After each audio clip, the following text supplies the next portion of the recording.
Hi, I'm John Gross, and our guest is Robert Blehert. He's an amazing artist. And you have something coming up with the Minnesota Twins. What is it? Well, the Harmon Killebrew painting is something I did probably, I think it was about 25 years ago. It was a very early painting of mine.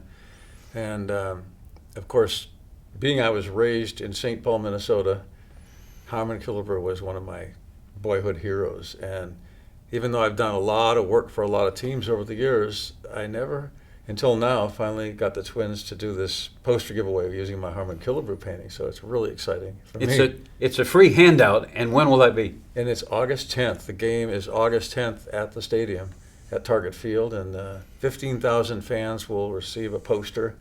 And I'll be there at the stadium signing posters for people. So I'm really looking forward to that.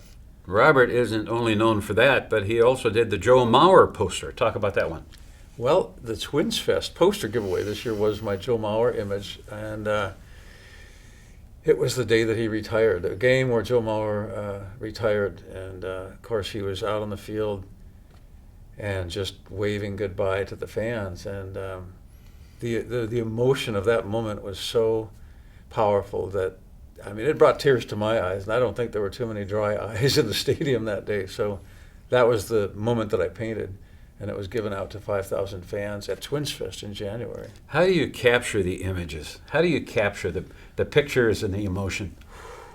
Well, first of all, I really spend a lot of attention finding the right image.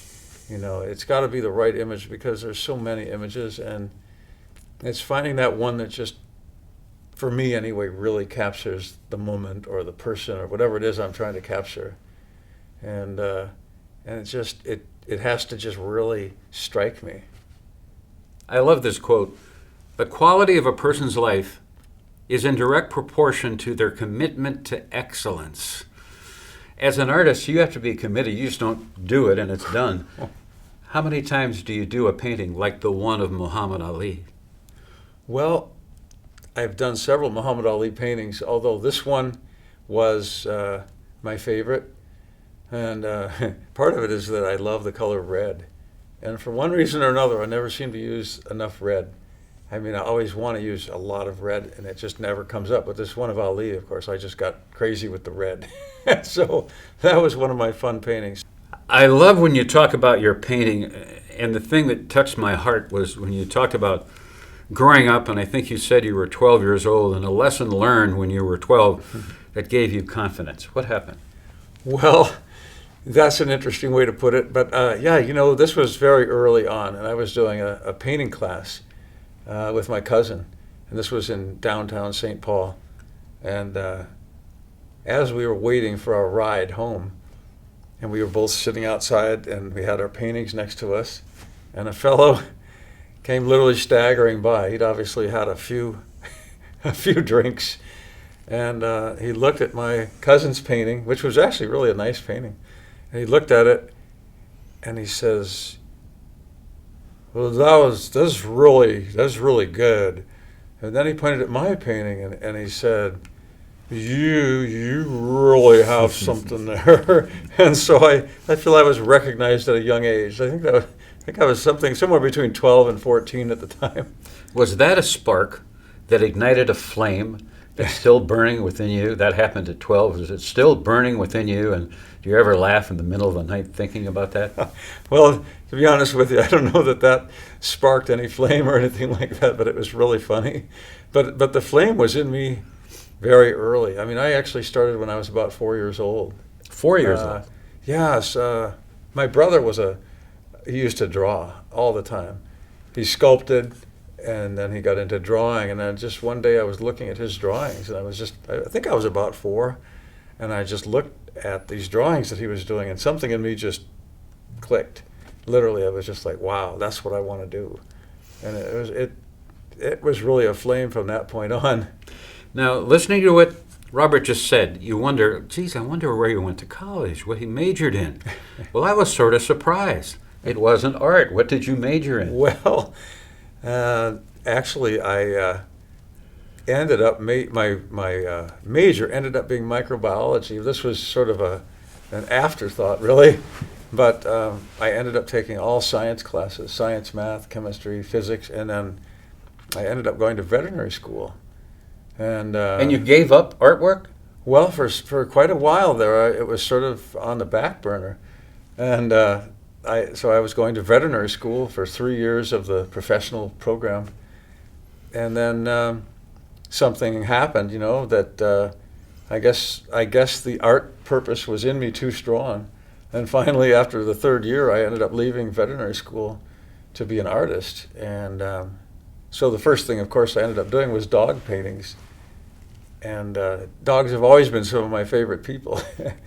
and I still do dog paintings from time to time for people, custom work. And in fact, on my website at robertblehert.com, people can see the animal gallery and the pet portrait gallery. And so I still do paint dogs occasionally.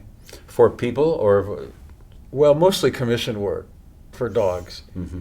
It's, but I don't use, of course, I started out with a much more realistic style. And nowadays I use more the much more colorful, more of a whimsical style, just like my sports art. I love your sports art, and he has done several professional baseball, basketball, Minnesota Wild. You've done pictures of paintings of all of the athletes in the area. Is that right? Oh yeah. And being I was a Minnesota boy, I've done a lot of work with the teams here and other teams around the country. But yeah, the Wild, as you mentioned, and this was really kind of an emotional moment and an honor for me. But when Derek Bugard passed away, I knew Wild. him. I Did had you know interviewed him? him. Did you know Yes. Derek? Mm-hmm. Wow. Well, it was definitely a sad moment in Minnesota sports, and the team used my painting as a poster giveaway. This was about 4 winters ago, and then the original painting was given to his family out on the ice in a pregame ceremony, and that was really an honor. I mean, What are these poster giveaways like? What does it mean? Has anybody ever come up and knew who you were and shook your hand and thank you, or is it like you hand it out and you just hope people like it? Well, it's really amazing how many people I'll run into who have one of my posters on their wall, and it always feels good. That's really probably the main reason I do these poster giveaways, because I just love the way that fans love these. They get a nice piece of artwork, and they get it for nothing at the game. And of course, I may be biased, but I happen to think that it's something that they'll keep and enjoy longer than a towel or a bobblehead. Yes. I'm biased, obviously, but it does give me a chance to, I hope, make a lot of people happy. The quality of a person's life is in direct proportion to their commitment to excellence. As an artist, you don't start artwork and then just give up on it 30 minutes later. You have to be literally somebody that takes it to heart. And you're not done till it's done, right? Oh boy, you got that right. Sometimes it can literally be so challenging. It's amazing. I think it's probably more challenging than climbing a rock face. Really, I've done that too. And there is maybe nothing more challenging than creating a work of art. But then again, the reward is equal to that level of challenge. Have you ever had a work of art and it was so bad you trashed it? You said, I can't do this. Any time where you just gave up and said, I can't do it, and you started over? Yes, as a matter of fact, twice. And there's been several times that I've wanted to, but somehow I got through it. There was one that I actually tore up the canvas into little pieces. That was probably the most frustrating painting. That was many, many years ago. But you have to do that. You learn from your mistakes, is that right? Well, yeah, definitely. As you probably know, being a professional in your own field, you just keep learning. The more you do it, you never stop learning. I can honestly say that each painting is a challenge and an adventure. Even though I know what I'm doing, each painting is a new challenge. So, yeah, you keep learning. Hopefully, you get better and better. One of my favorite Minnesota Twins is Johan Santana, and you had a chance to draw his picture to bring it to life. That's an interesting story, at least for me, because, of course, I was doing pretty well as an impressionist painter, selling in galleries and some of the pieces you'll see here. And but somebody showed me a Leroy Neiman website. This was many years ago, and I was just, I couldn't stop looking at it. I mean, I was just so impressed with this man's work. And so I ended up doing a painting that was inspired by my love for Leroy Neiman's work. And of course, I wasn't totally imitating him, but just simply, I just wanted to see if I could capture something of the feel of one of his paintings, and that was the Johann Santana painting. And of course, that became the very first poster giveaway using my artwork, and the twins gave out that poster at, I think that was 2006, yeah. And so that was kind of my start in the sports art realm, really. One of my favorite players of the Minnesota Twins, just because of the effort he gives every night, is Byron Buxton, or every day too. Amazing baseball player that will give it all. I love this painting. Tell me about it. Oh, thanks, John. Well, Byron Buxton, yeah, he's one of those players that you just love to watch. I mean, everything he does is fun to watch, whether he's at bat, whether he's running the bases.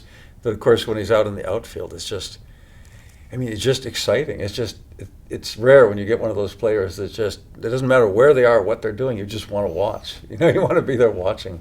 And so I wanted to paint him, and I tried to capture the incredible energy and the effort and I shouldn't even say effort, because he's just like a gazelle out there. It's almost effortless, but where he's running toward the wall and tracking down a fly ball, and then he doesn't care if there's a wall there or not. I mean, he's going to get that ball, and he's so fast and just, yeah, so I tried to capture that beauty of watching Byron Buxton play center field. And then, of course, I call the painting No Fly Zone. Oh, I like it. Thanks.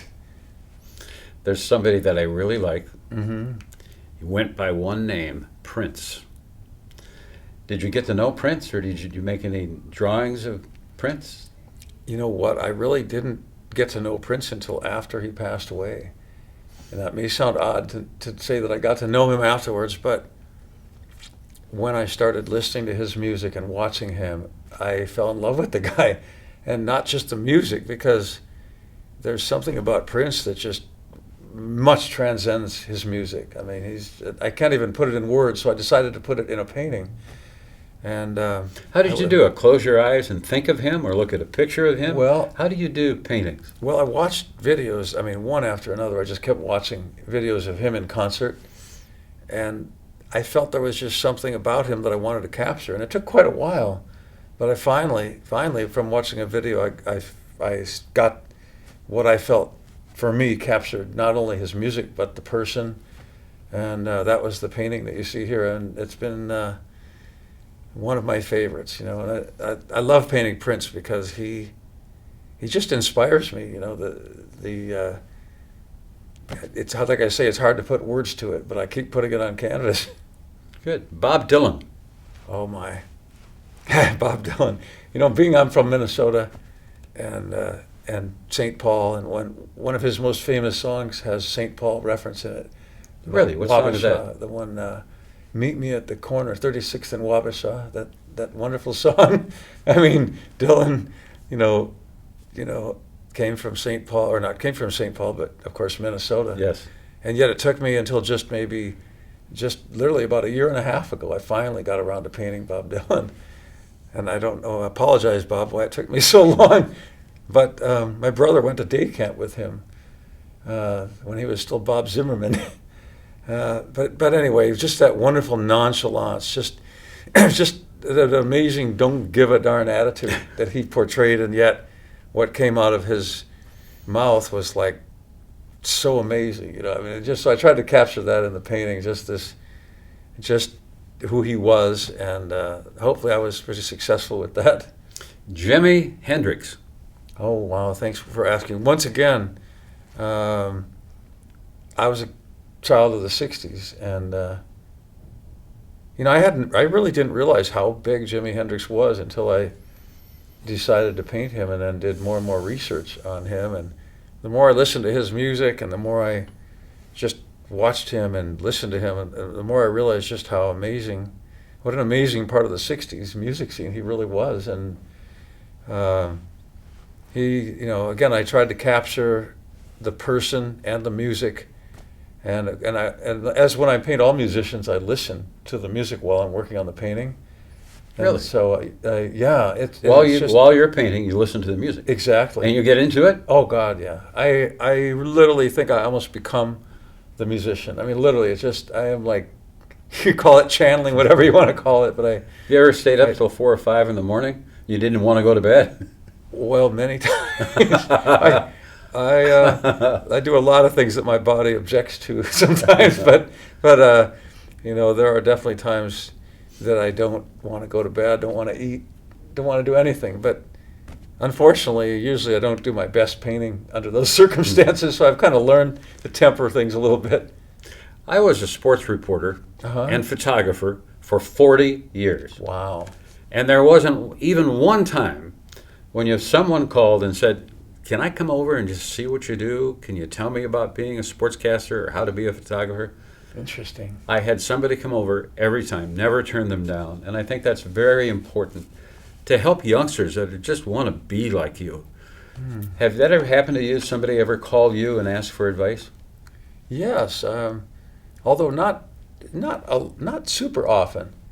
But I usually try to tell people, that anybody that has any desire in the art field at all, the one thing I try to really make sure they know, and I don't think it could be stressed more than I don't think it could be stressed too much, and that is to keep in mind why you're doing it. There's something that excites you about it. There's something. And if it doesn't, do you stop? But if it does, you continue on going on. Is that the key? Well, yeah, like if anybody that wants to do art, and that could go for any art form, really, whether it be dance or painting or music, but there's something you had this interest in conveying to somebody or a lot of somebodies, and keep that in mind always, because it's so easy if you get too into how to do that, then sometimes you can lose sight of why you're doing it in the first place, and that's so important. What is the trigger to know that this is for you?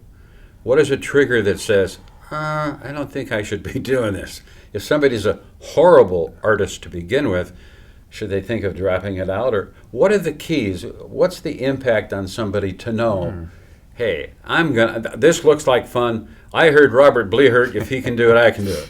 What is the key? That's a great question. I just think the key is just wanting to do it. Because let's face it, it's not easy. I mean, I would never pretend that it's. I've oftentimes told people sometimes that next life I'm going to take up an easy profession like climbing Mount Everest in the nude. But you have to want it. You really have to want it, and have that. Just that desire. And if you have the desire, then I think anybody that has the desire has the ability to. I really do think those two things go hand in hand. When you do a painting, when you're in that painting, are you in the painting? Are you literally take that and you're actually become somebody that goes within the painting, and you see it and you feel it, and you make it come to life? I could not have put it better myself, John. That's so true. It doesn't matter what I'm painting. I am a part of that world that I'm painting. I mean, I'm not just a part of it. I am it, like you say. I mean, it becomes very intimate. And in fact, when I'm working on a painting, I'm probably in the midst of that painting. Even when I'm walking around out and doing other things, literally in it. I'm still in it until it's finished. So it's an intense. It can be an intense thing.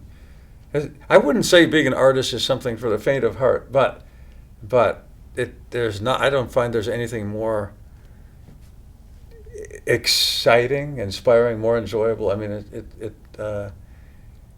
it's worth the challenges if you really want to do it. The thing that you inspire me about is your heart. Have you helped youngsters has anybody ever called you and asked for advice, or has anybody ever come up and say, "Hey, mister, can you help?" That's happened to me over and over. How about you? Anybody ever come up, and what advice would you give somebody that might be watching this and saying, "Well, I've seen his work, it looks amazing, wish I could do that"? What do you tell people? Well, once again, I always stress, keep in mind why you're doing it in the first place. Keep in mind that the art is what you're saying. It's what you're saying that's the most important thing. And then, the other thing, if people have technical questions, then I would actually try to tell them, first of all, just do it a lot. Just do it a lot, because I don't think... And it doesn't matter if it's bad at the start, right?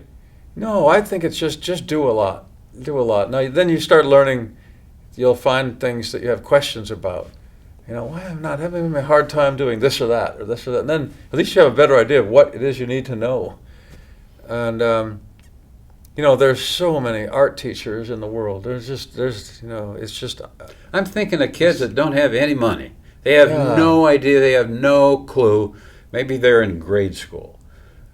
Would it be all right if somebody called you by all or could means, call somebody? I would be honored to have anybody contact me about anything. You hear what he's just really. saying? Are you kidding me? That's robertblehert.com, and I can be contacted via my website. And you really would help people. Oh God, yeah. I mean, part of my purpose, and I mentioned that I'd like to edify the culture with my art, hopefully, and create a better world. And a part of that purpose has always been to help inspire other people who want to be creative, in any way that I can, because I think it's when that comes out in a person, you're bringing out the best in that person, Yep. And so, of course, I love the idea of somebody that wants to really take it all the way, but at the same time, anybody that wants to create should certainly be, encouraged. I really believe that. And if something doesn't look right, make it until it looks right, right? Well, if something doesn't look right, then, there's ways of doing it. Then that's one of those technical things you have to learn. If it depends how it doesn't look right. It sounds so silly and simple, but I mean, basically, it's just a matter of getting things in the right places, and however you go about that is however you go about it. Do you stand at the canvas and just look at it, and then move back, and then look at it again, Oh, and then yeah. get closer, and then... I'm like a fencer when I paint. I'm backward and forward. This is probably why people don't visit my studio, because I tend to run into people when I'm backing up. I don't always see somebody behind me, but no, the real talent. I think the real talent is just simply being able to say something and say it well. Because anybody can get something looking relatively accurate, but if you have something to say that you're excited to say, that's where you really get the great art. And I like that you not only paint athletes, but I love the pictures you have of dogs. Awesome. Did that you. bring your life with a little spark? I The thank dog you. picture is awesome. I thank you for that, John. Since I did attend veterinary school, really the main reason I attended veterinary school is I really love dogs, and people have told me. In fact, a good friend of mine tells me that since I love painting hair and I love painting eyes, that's why I love painting dogs so much. They're all hair and eyes, but I do love dogs, and that was my first business as an artist, was painting dogs for people, and I guess this is one. I'll just mention this one little anecdote. That's when I first started painting dogs. I had first left veterinary school, and I was doing paintings of dogs for people. And one woman looked at my painting, and actually I was using pastel at the time, but I'll never forget this. She looked at my painting when I delivered it to her, and she said to me, "You should be nationally famous." Whoa, when was this? And this was back in about 1980 or something like that. Well, how old were you? Oh, I was probably 25, Yeah. something like that. This was when I was first starting out. And After- what did she do? Now I don't know. I don't remember Okay. what her. But just that was a spark that ignited a flame that I can tell still burns within you. Well, I have to admit, having someone say that to me that early on, it kind of stuck with me. I mean, I don't paint in that style these days for the most part, but I guess there have been those moments where people have recognized, that I have some talent. I'm not big-headed about it. I've always just known that this is what I wanted to do, and I've never really, I guess I never even thought about really whether or not I was good enough, or I just wanted to do it. I love this quote: "Success is finding a job you do for nothing." and then find a way to get paid for it. And you found a way to get paid for it. Well, occasionally. No, it's. I think Groucho Marx said that too, didn't he? Like something. Yeah, that's the trick. I think that is the trick in life, is, you know, finding a way to get paid for something you love doing, and I can't disagree with you on that end. And you're making such a difference, especially with the professional sports teams in Minnesota. Look at that, Harmon Killebrew. What a great picture of Harmon. Thank you. That brings back so many memories. I had a chance to interview him several times for Channel 5 in Minneapolis. What a great guy. His whole family was great. We went down to spring training and was able to be with him. And I was with Joe Schmidt, the sports director. What a wonderful heart. And he was very, very, very special. And that brings to life. That's going to mean so much. And the handout is literally on the day that something happened? Well, August 10th, and that was the day he hit his 500th home run. So that's pretty momentous occasion. But maybe even more momentous is the group that I'm working in conjunction with on this poster giveaway is called Harmon's Heart. And Harmon's Heart, what they do is they give out an award each year, and they help disabled people find really good employment. Wow. And so you know, when I heard about that, I thought, this is really great, you know, because there's nothing like, I mean, to me, there's nothing better than allowing someone to be able to feel like they can do something of use to other people. You know, that's so important. It's crucial. And so this group, Harmon's Heart, gives out an award every year to the disabled person who has best exemplified the, you know, Harmon's ideals and, you know, how he thought about life and such. And they do it right at the stadium. They give out the award. So this is the game where they'll be giving out the Harmon's Heart Award. Oh, that's awesome. Isn't that something? And then 15,000 people will get a poster of my painting on that. And I'll be at the stadium signing the posters for people. Awesome. Now, is it when you go in or go out? I believe that they're giving it out when people exit. Because it's a little hard for people to. Are you going to autograph any pictures? Oh yeah, I'll be signing posters for people as they exit. Not exactly sure what gate I'll be at, but I'm sure it'll be announced. And but the beauty of this painting too, Harmon Killebrew was my boyhood hero. I think I mentioned that. And really, and yeah, and I think it may even, when he used to come out after hitting a home run and he'd tip his cap to the crowd. Right, and you'd see that bald head. I think I wanted to emulate him maybe too much, but in any event, but he was just. It was just. I used to draw him all the time when I was a kid.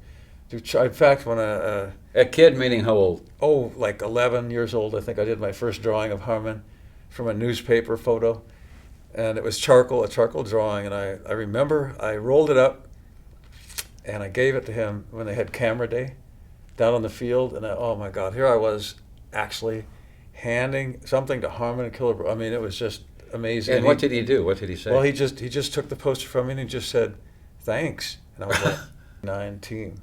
It's got the scoreboard with the 69 team on the scoreboard, and that was the year where he was the most valuable player in the league, and it was just the most amazing season. And the Twins put this original painting, when I first did the painting, they put it at behind a glass display case at the Metrodome for about 3 months. Wow. And so it's so great to see this painting finally being used as a poster giveaway so that a lot of fans can enjoy it. Robert Blehert, it was an honor. It was so much fun today. You brought back so many memories of some of the top athletes from the Twin Cities and other great stories. I love the drunk guy that went by, and you're really good. That was awesome. Well, thanks for being here and continued success. And I hope this giveaway is going to be amazing. Well, thank you so much, John. I hope you're there.